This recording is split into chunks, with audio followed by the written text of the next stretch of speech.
Here to present our second honoree are her daughters, Lee Flisher and Reagan Thompson.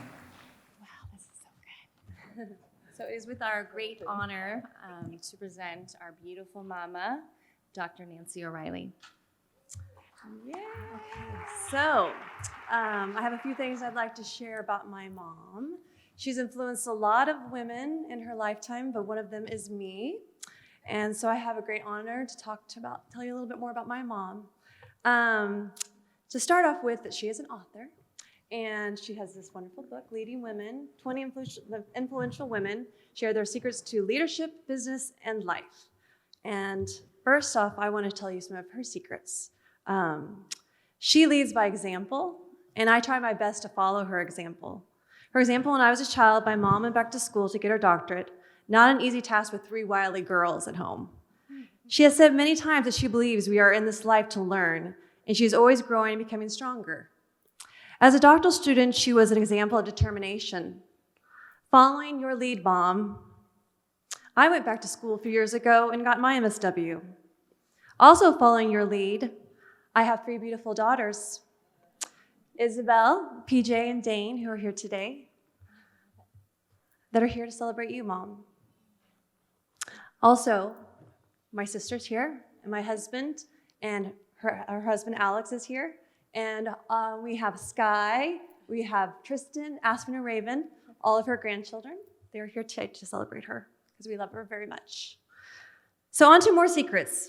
As the ultimate multitasker, she's an example of juggling.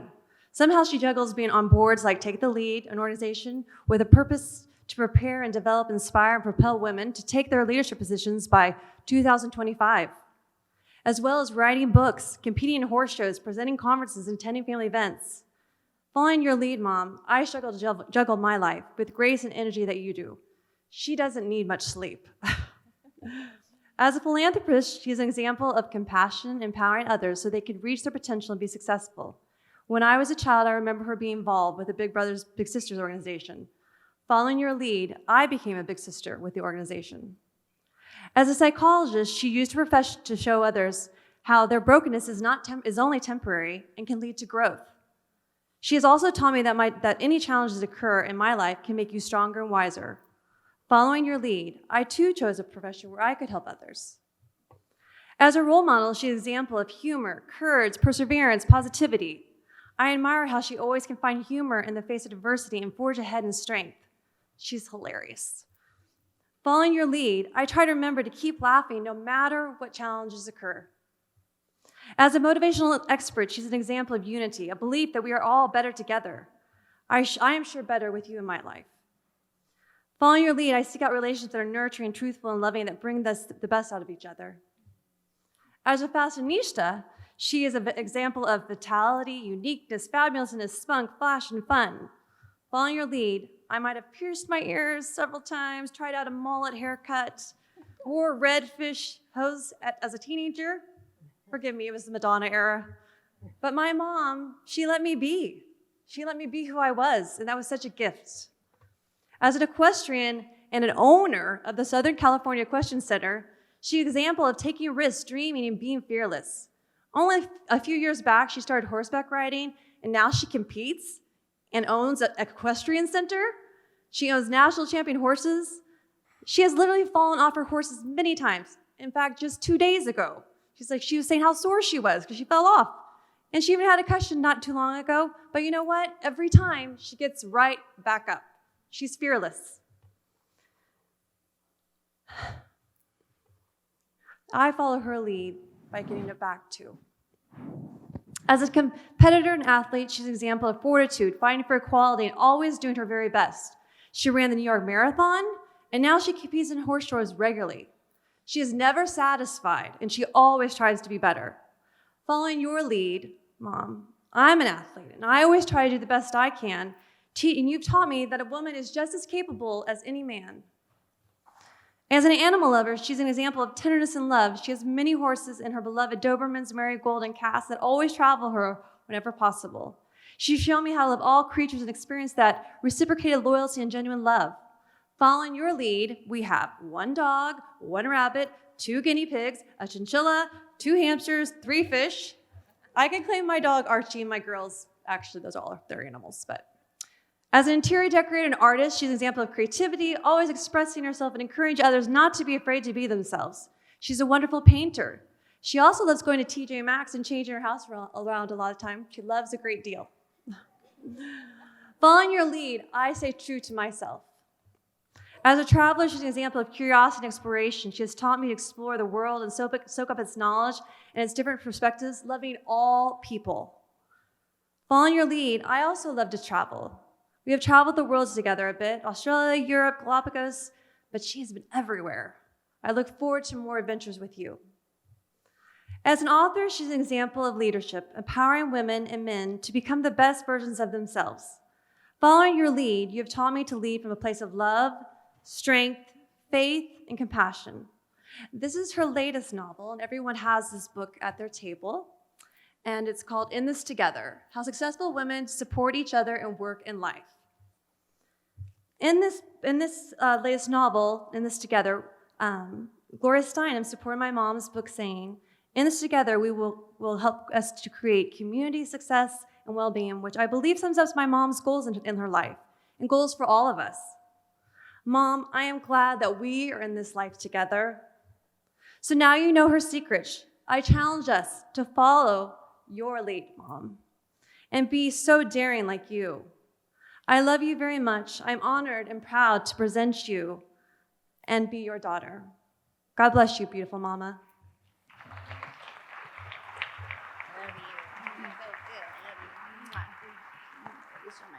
So I'm just going to say a few words because, my sister has kind of covered it. I love you, Mom. You are an incredible, beautiful soul. It has been such a great honor to be your daughter. I have had the privilege of growing up with this incredible woman who has inspired me in so many ways. We actually do work together now. I do women's work, and we teach together, and we share with the world together. And so, the inspiration that you've been has been tremendous. What I love about my mom is she has such a huge, generous, beautiful heart. And for that, I am so grateful because you've modeled that for me and been such a great inspiration around sharing my heart and living and leading from the heart more and more in my own life. And I see your growth and your expansion you've had over the years, and I watch you with your courage and your bravery. You are a true role model for myself and for many women, and I watch women that we work with light up from after when they work with us, and because I see how much you deeply, deeply care. You care so much, not only for women, but you care for humanity. And for that reason, I am so grateful. Thank you for being in my life. I love you so much. Love you, Mama. I'm gonna send the blood, gonna drown a mind. I am brave, I am bruised, I am who I'm meant to be. This is me. Look out, 'cause here I come. And I'm marching on to the beat I drum. I'm not scared to be seen. I make no apologies. This is me.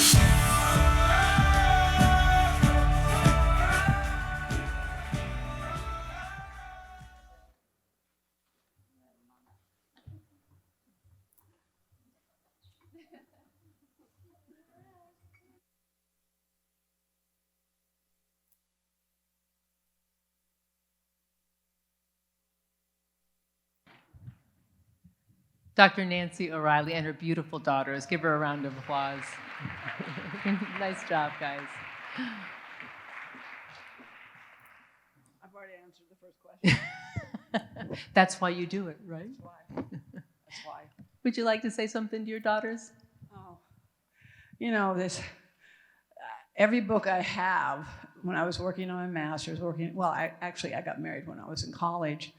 Every book I have has crayon marks and pencil marks. They had no choice but to get a higher education. But I have a child for almost every degree. I got a doctorate in, but I didn't have that one. So anyway, no, I love them, and this is why I do what I do. It's the legacy. It's the legacy for them. It's the legacy for their daughters.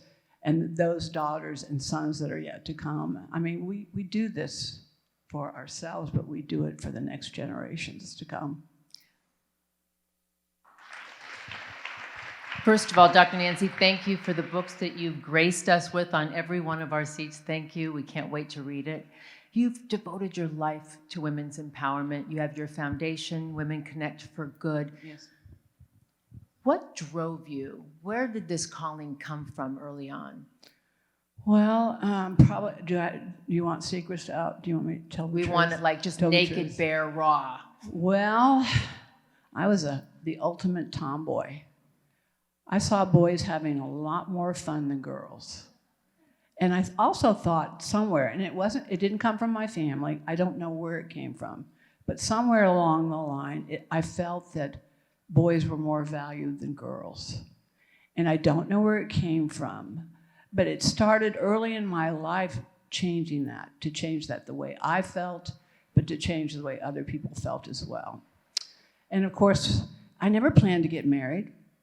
I never planned to have children, but I did get married. I did have children. My first daughter came, a daughter. What do I do with her? My second child came, a daughter. Now, what do I do with her?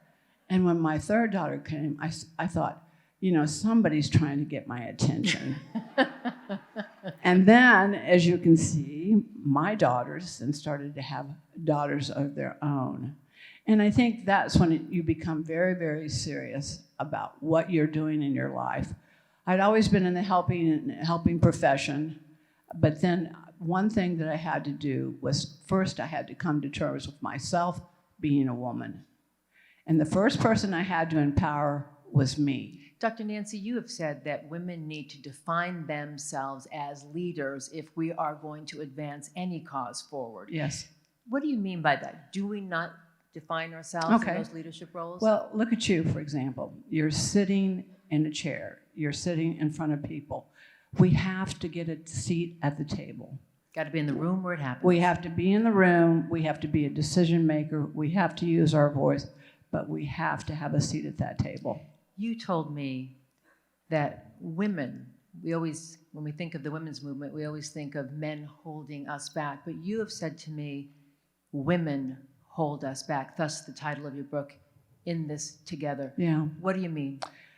And in this room, I don't think I have that problem. I don't think we have that problem. But there are, unfortunately, there are women. Well, one of the things I always ask when I speak in front of groups, and they're typically large groups of women, and I will ask this question, and I will look in the eyes of every woman that I can find in the room, and I ask this question: do you support other women? It's interesting, sometimes I will actually see some women look down. But the thing is that in my journey, there were women that did not support me. Oftentimes, Gloria Felt is here. She is the CEO and founder of Take the Lead. But we often hear, what do I do about that mean woman? What do I do about that mean woman at work that does not support me? Is that because typically and traditionally there have been so few roles for women that there's been such deep competition? We elbow each other out? Well, one of the things that we talk about leading Take the Lead is lead as a woman. But women cannot become what they can't see, what they can't hear, what they can't read about. That's why it's so important right now. When we look at top leadership positions in our country right now, women are in about 24%. It's much higher than it has been, but 24%. Gender parity, we need that. We need it desperately. Take the Lead's goal is by 2025 to have gender parity in all sectors. And of course, Logan talked about the most important sector. We have to break that ultimate glass ceiling and have a woman in a leadership position. Dr. Nancy, you also have a PBS documentary, Lift Women Up, coming out, but in line of that same thought, we're left now with white old men, potentially our next president. Yes, we do. Yes, we are. We had we had the most diverse candidates in the history of this country, and very, very capable women who dropped out. Why is this still happening? Well, I think it still goes back to support. You know, when I don't know how you felt, but 2 days ago, I guess it was 3 days now, when Elizabeth Warren dropped out of the race, my stomach dropped. My stomach literally dropped. I thought, because we know, I think we women know that that's just another 4 years that we're going to have to keep going. But we have to get behind a candidate, and we have to support them. Men supporting this candidate. We have to support the best qualified candidate also. Yeah, support. And then it boils down to money. All right, Money. It's always about money, right? But we control trillions of dollars in buying power, so we have the money. It's just a matter then of directing that money, and that will. Dr. Nancy, my final question for you, why is this museum so important to you? Well, I think a ditto. I think we've listened to all the other women speaking. I want to hear these stories. I want my daughters to hear these stories. I want their daughters. You know, we do come from a place of abundance, but most of us do not recognize that. We are standing on the shoulders of women we are yet to know and to understand.